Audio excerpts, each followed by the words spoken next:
Meni shayxim sallamallohu taala aytdilarki, Buxoriy to'r nasihat. Necha nasihat? Necha nasihat? To'r nasihat. Birinchi nasihat shayximdiki, ittaqulloh. Birinchi nasihat, ittaqulloh. Allohdan qo'rq. Allohdan qo'rq.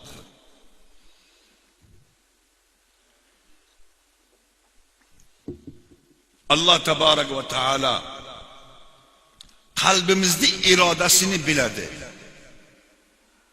Sirriy gapirimizni eshitadi. Kechada qilgan gunohlarimizni ko'radi. Allohu sami'un basir va xabir. Ittaqulloh. Allah. Alhamdulillah. Hammamiz Xudodan qo'rqamiz. Ayting, Allohumma lakal hamdu va lakash shukr. Barakalloh. Azizlarim, shu hozir mana shayda raisi amniye Shibirg'on bo'lsalar, shu majlis, shu hukumat shuni alayhiga biron gap gapira olaymizmi? Bale, ovozi bilan, ovozi bilan, ovozi bilan. Yo'q. Gapirgan odamni jonini ishla. Shunday shalloq uradiki, ovozingizni osmon ishladi. $100 bersa gapirami? Ovozi bilan. Ovozi bilan. $200 bersa-chi? $500 bersa-chi? Gapirmaydi. Allah. Xo'p. Bugun chanshanba kunga. Ha? Barakalloh. Alhamdulillah. Seshanba. U seshanbadan bu seshanbaga necha kun bo'ldi? Bale. Bale. Bir hafta. Bir hafta necha kun? Bale. 7 kun. Shundaymi? Barakalloh. Bir de otalarim ko'ryapmanki 80 ga kirganim bor, 70 ga kirganim bor, 50 ga kirganim bor, javonlar 30 20 25 ham bor. Alhamdulillah. Bir savol. Men o'zimdan ham buni qilaman. Shu yerda shu majlisimizda shu odam qo'l ko'tarsin. Bir hafta bo'ladiki, men hech gunoh qilganim yo'q.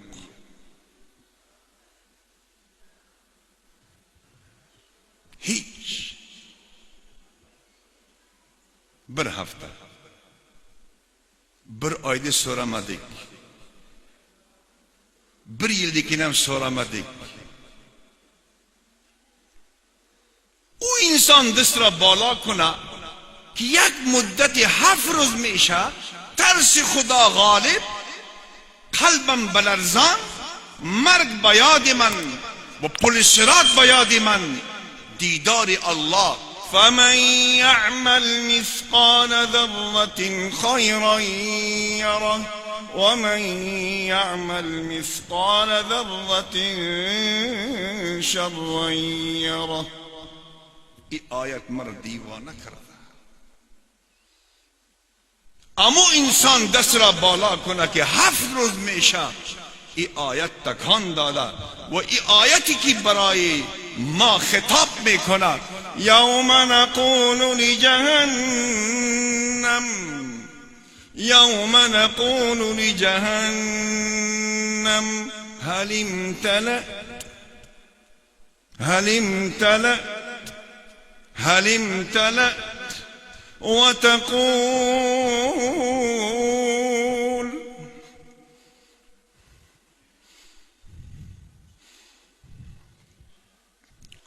وتقول هل من مزيد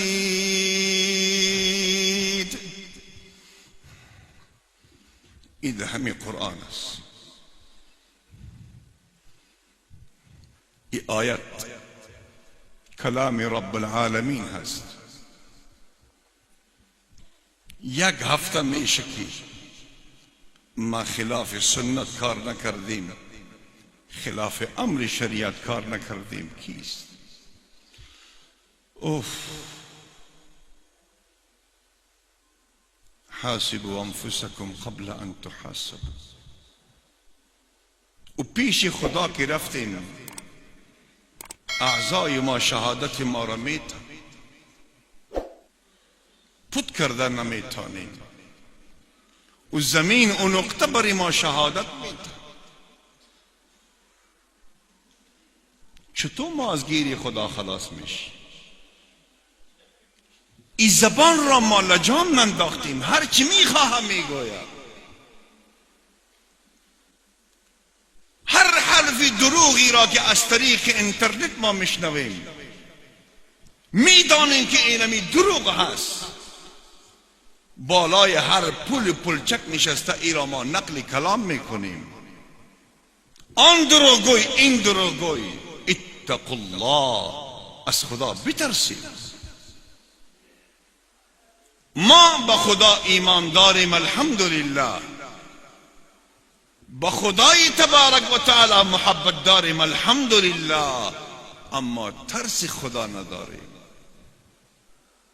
تاجر محترم دروغ بس کو، امی برنج میده را به برنج کلان گد نکو. جان عزیزم میگه تجارت ما پیش نمیره، به حرام پیش میره، به حلال میگه پیش نمیره. او قاضی محترم مگیزه بی رشوت. خدا به تو منصب داده. یا قاضی بود در زمان حکومت قبلی، ارتباط به من داشت. توصیه من به همین بود که جناب قاضی فکر باشه بی پول دنیا جهنم چوکیش نخری. او برم میگفت که کدام قاضی در افغانستان است که نمیگیره جناب؟ عجیب گپ میزنی. توصیه بر زیاد میکردم. در این حالات فعلی تباه و برباد است. بنان خشک گدای هست. او مرگ میخواه که مرگ کجا؟ مرگم برش نیست. زمینایی که غصب کرده اونا اثرش عارض شده، دوکانایی که غصب کرده اونا عارض شده. اینقدر خدای تبارک و تعالی سری از روزی بد آورده. با من میگه جناب گفته بودی من خر بودم. آری چه کنم؟ عزیزانی محترم، اتقوا الله. این از ما نیست. این زبان، این چشم، این اعضا، این صورت یکیش از ما نیست. این ما امینی عزیزتیم. به نزد من شما خدا داده. این را درست استعمال کن. اتقوا الله.